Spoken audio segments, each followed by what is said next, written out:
Oke, materi yang akan saya jelaskan saat ini itu adalah materi metode simplex. Nah, kenapa muncul metode simplex? Di sini dikatakan bahwa sebelumnya saat kita mempelajari yang namanya metode grafik itu hanya bisa menyelesaikan sebuah permasalahan pemrograman linear dengan dua variabel keputusan saja.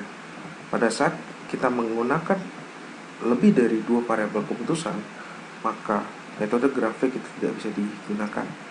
Oleh karena itu, muncullah sebuah metode yang disebut dengan metode simplex. Nah, sebelum kita masuk ke dalam bagaimana proses dalam metode simplex, ada beberapa ketentuan yang harus kita tahu. Yang pertama itu nilai kanan dari fungsi tujuan itu harus 0. Itu yang pertama. Yang kedua, nilai kanan dari fungsi kendala itu harus positif, dan apabila negatif, nilai tersebut harus dikalikan minus 1. Ya. Yang ketiga, fungsi kendala dengan tanda kurang dari harus diubah menjadi sama dengan menambahkan variabel slack atau surplus. Nah, variabel slack atau surplus ini yang disebut dengan variabel dasar. Nah, ini 3 ketentuan yang akan kita gunakan pada kasus pertama dari metode simplex. Untuk ketentuan selanjutnya nanti akan saya jelaskan pada kasus berikutnya terkait dengan metode simplex. Oke, kita skip nomor 4 dan nomor 5 terlebih dahulu. Oke, kita masukkan ke dalam sebuah kasus. Kasus pertama, misalnya kita ingin memaksimumkan ya dengan fungsi tujuan Z sama dengan 3x1 plus 5x2 dengan batasan atau constraint-nya adalah 2x1 kurang dari sama dengan 8, 3x2 kurang dari sama dengan 15, 6x1 plus 5x2 kurang dari sama dengan 30. Nah, dari ini bagaimana kita membentuknya? Kita balik lagi ke ketentuan yang sudah saya sebutkan tadi. Ada 3 ketentuan yang harus kita ketahui. Oke, sehingga kita harus mengubah fungsi tujuan dan fungsi kendala. Oke, pertama fungsi tujuan yang harus kita ubah. Fungsi tujuan itu harus diubah dari Z sama dengan 3x1 plus 5x2 diubah menjadi Z kurang 3x1 kurang 5x2 sama dengan 0. Ya, karena tadi ketentuan pertamanya adalah nilai kanan dari fungsi tujuan ya itu harus 0. Oke, selanjutnya fungsi batasan ya. Fungsi batasan itu harus diubah menjadi sama dengan. Untuk mendapatkan sama dengan itu harus ditambah dengan variabel slack ya. Kalau kita lihat di sini ada 3 fungsi batasan. Yang pertama 2x1 kurang dari sama dengan 8 akan diubah menjadi 2x1 plus x3. Nah, x3 ya, x3, x4 dan x5 itu adalah variabel slack.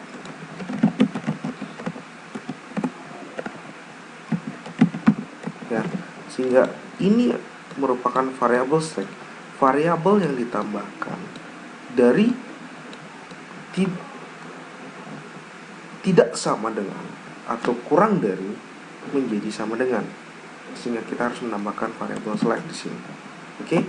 Nah, variabel slack itu adalah variabel tambahan yang mewakili tingkat pengangguran atau kapasitas yang merupakan batasan. Oke. Nah, setelah kita mengubah fungsi tujuannya seperti yang saya sebutkan tadi, jadi memaksimumkan x minus 3, x1 minus 5x2 sama dengan 0. Kemudian fungsi batasan 2x1 plus x3 sama dengan 8, 3x2 plus x4 sama dengan 15, dan 6x1 plus 5x2 plus x5 sama dengan 30. Nah, dari ini maka kita akan memasukkannya persamaan-persamaan itu ke dalam tabel pertama dari simplex.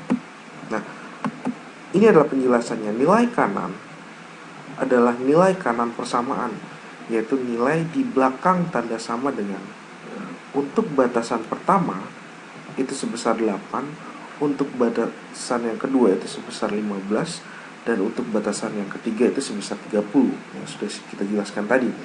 Kemudian variabel dasar pada variabel yang nilainya sama dengan sisi kanan dari persamaan.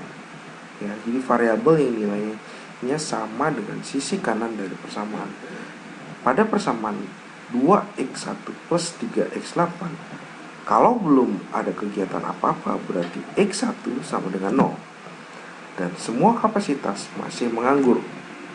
Maka pengangguran ada 8 unit atau nilai x3 sama dengan 8. Pada tabel tersebut nilai variabel dasar x3, x4, x5 pada fungsi tujuan pada tabel permulaan itu harus 0.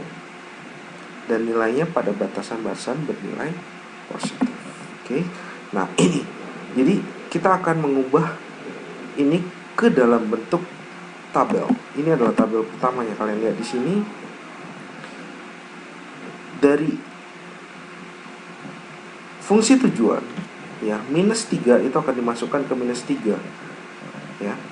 Kemudian minus 5, x3, x4, x5 karena tidak ada sehingga 0, nilai kanan 0. Ya.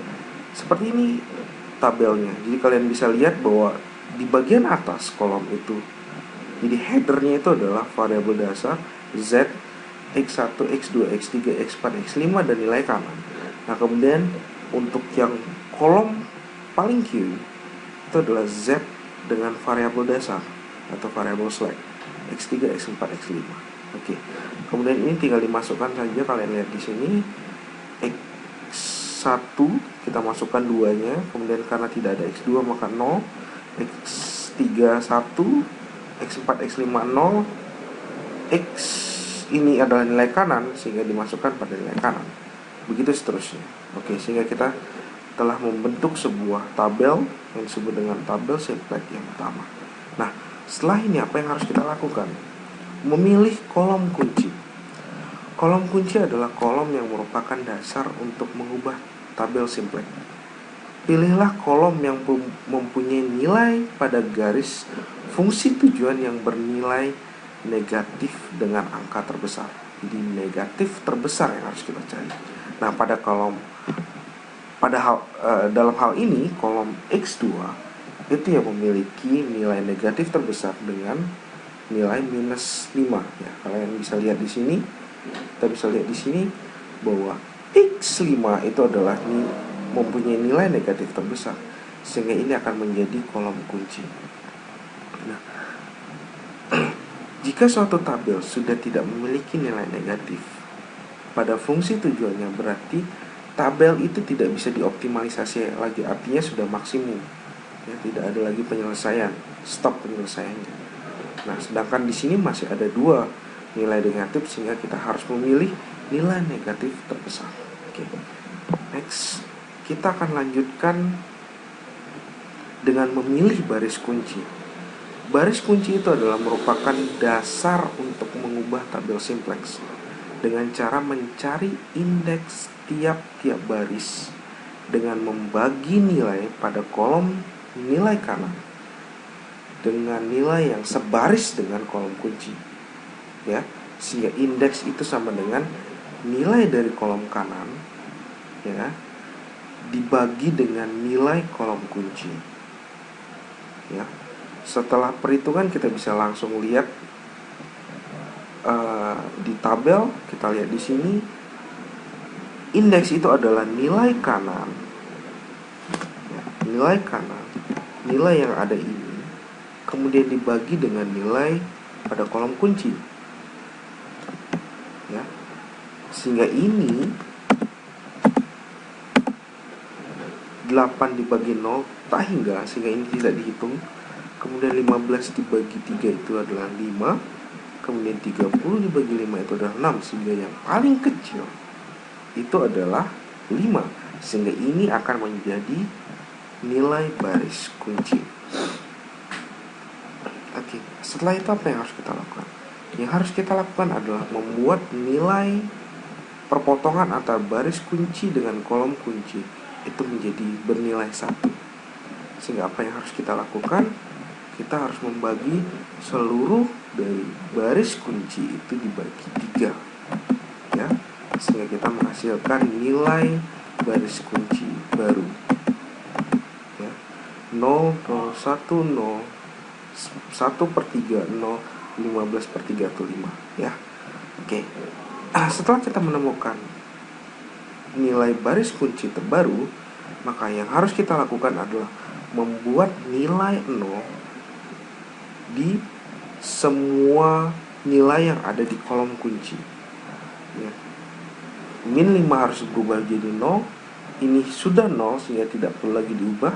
Dan 5 ini harus diubah menjadi 0, ya, sehingga hanya menyisakan nilai 1 di sini. Caranya ada 2. Yang pertama, kalian bisa menggunakan yang namanya Gauss-Jordan. Yang kedua, kita bisa menjumlahkan dan mengalihkan. Nah, caranya ini saya akan gunakan cara yang kedua, cara yang lebih sederhana. Kita lihat. Oke. Mengubah nilai-nilai selain pada nilai baris kunci. Rumusnya adalah baris baru sama dengan baris lama dikurangi koefisien pada kolom kunci dikali nilai baru pada baris kunci. Ya, kita lihat baris pertama sekarang. Baris pertama tadi adalah Z-nya, ya. Kita lihat, kalau kita lihat baris pertama, maka nilai Z-nya itu adalah -3, -5, 0, 0, 0, dan nilai kanannya itu adalah 0. Nah, kemudian ini adalah baris kunci. Baris kuncinya yang terbaru, baris kunci terbaru 0, 1, 0, 1/3, 0, 5, ya. Sehingga bagaimana kita menolkan nilai ini? Ini kan target kita akan menolkan nilai ini, ya. Ini harus dibuat menjadi 0. Sehingga apa yang harus kita lakukan? Kita harus mengalihkan dengan koefisien -5, sehingga ini akan bernilai -5. Sehingga pada saat kita mengurangi, nilainya akan menjadi 0, ya. Ini tandanya. Sehingga pada saat kita mengalihkan, maka ini akan menjadi 0, ini akan menjadi -5, ini akan menjadi 0, ini akan menjadi -5/3, ini akan menjadi 0, kemudian ini akan menjadi -25, ya. Sehingga setelah dikurangi, maka nilai baru dari Z itu adalah -3, 0, 0, 5/3, 0, dan 25. Oke. Kita lanjutkan ke baris yang kedua. Nah, baris yang kedua karena sudah 0, ya. Ini adalah kolom kuncinya. Kalian harus ingat, ini adalah kolom kunci, ini adalah kolom kunci. Sehingga karena ini sudah 0, sehingga tidak perlu lagi melakukan proses, maka nilai baru dari baris kedua itu akan sama dengan nilai lamanya. Oke. Kita lanjutkan dengan baris yang keempat. Kita lihat di sana, baris keempat harus dikalikan 5, sehingga nilai yang ada di kolom kunci itu akan bernilai 0, sehingga nilai barunya seperti ini. Nah, setelah kita mendapatkan seluruh nilai dari baris per baris selain baris kunci, maka kita akan mendapatkan tabel simplex baru seperti ini. Dari yang pertama kemudian berubah menjadi yang kedua. Nah, dari sini apa yang harus kita lakukan? Kita harus lihat lagi, ya, melanjutkan perbaikan. Kita harus mengulangi step yang tadi, ya. Mulai dari kita melihat kolom kunci, kemudian kita harus mencari baris kunci, kemudian kita mengubah nilai perpotongan antara kolom kunci dan baris kunci menjadi nilai 1, kemudian membuat 0 pada kolom kunci dan sebagainya. Itu yang harus kita lakukan. Sehingga kita cek yang pertama, yang harus kita lakukan adalah melihat kolom kunci. Untuk menentukan kolom kunci yang harus kita lihat adalah minus terbesar, ya. Jadi nilai negatif terbesar pada fungsi tujuan. Pada saat kita melihat di sini, yang kita lihat adalah nilainya ada di -3. Sehingga ini yang akan menjadi nilai atau menjadi kolom kunci baru. Ya, setelah itu baru kita mencari indeksnya, ya. Seperti biasa, nilai kanan dibagi dengan nilai yang ada di kolom kunci. Setelah itu kita akan menemukan nilai minimumnya. Nah, setelah ini maka perpotongannya itu harus kita buat bernilai 1. Nah, kita lihat di sini, ini akan berubah menjadi X1 karena kolom kunci adalah X1. Yang tadi juga seperti itu. X4 tadi sudah berubah jadi X2 karena kolom kuncinya adalah X2, sedangkan baris kunci tadi itu adalah X4, seperti itu.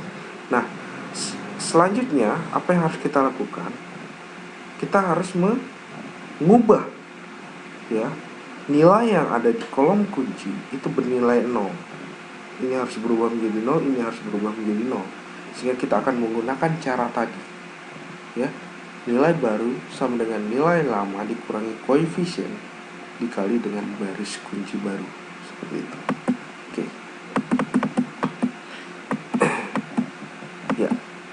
Sehingga kita akan menemukan nilai baru dari baris pertama, baris kedua, dan baris ketiga.